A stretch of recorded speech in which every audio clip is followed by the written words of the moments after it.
Sonic the Hedgehog. Love him or hate him, or whatever this is, he's a relevant figure in video game culture. But how did we get here, and what is the history of him? Well, that's what we're figuring out today with this video. So, get popcorn or whatever, I don't know.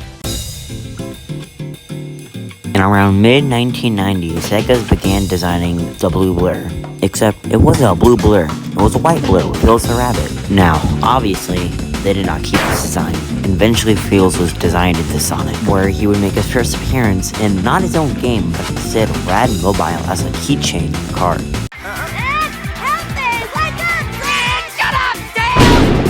Eventually, Sega got around to actually putting Sonic in his own game in 1991, in a game called Sonic the Hedgehog. Wow, what a creative title. The game's plot revolved around Sonic the Hedgehog stopping Eggman, the man. The goal, besides beating Eggman, is collecting the 6 Chaos Emeralds. Why? Because you're gonna get a different ending with flowers. That's why. Sonic was an overnight success due to the fast gameplay not seen in other games at the time, and eventually a sequel was made.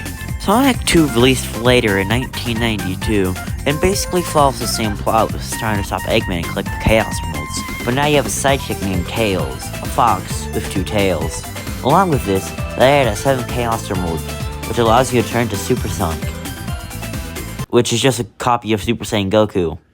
I can't even hide it, it's literally just Super Saiyan Goku, but Sonic. Meanwhile, in Japan, we had Sonic CD, which, guess the plot, we're stopping Eggman again!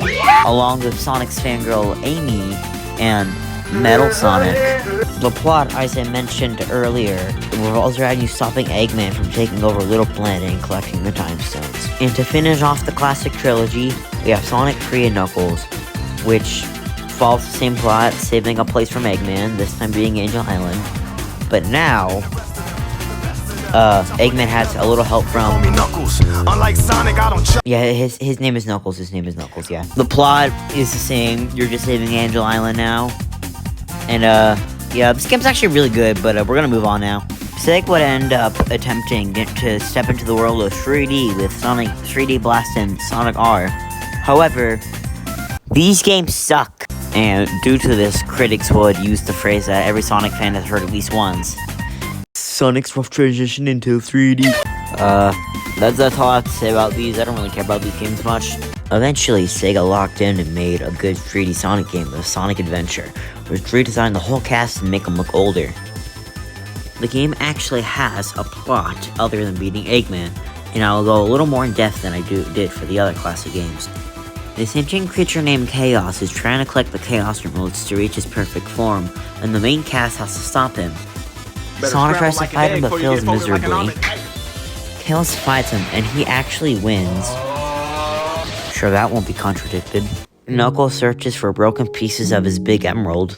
Amy gets kidnapped, I think. And newly introduced character Big the Cat just fishes. This all leads up to a climactic showdown where when Chaos absorbs the Chaos Emeralds, they become black. However, thanks to the plot, thanks to Sonic's friends, they're able to restore the emeralds, and Sonic's able to go Super Sonic, defeating Chaos in an epic fight.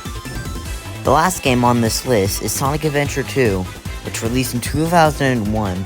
This is basically Sonic Adventure 1, but everything is just better. There's 2 stories in this game, Team Hero Story and Team Dark Story. There's 2 new characters, Shadow the Hedgehog and Rouge the Bat.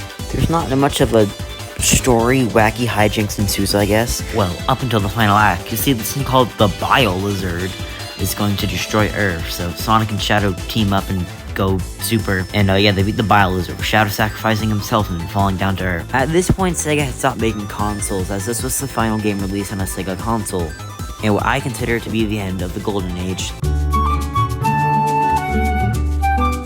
Sonic the Hedgehog is a franchise with ups and downs around every corner. Well, I want to talk about a lot of the downs, like Sonic 06, Sonic Forces, Sonic, help me! And the highs, like in the 3rd Sonic movie, or Sonic Frontier's final boss.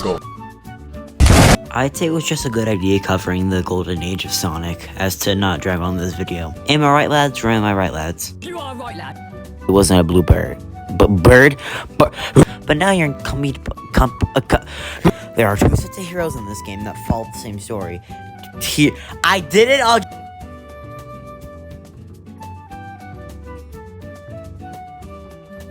Okay, you can go now.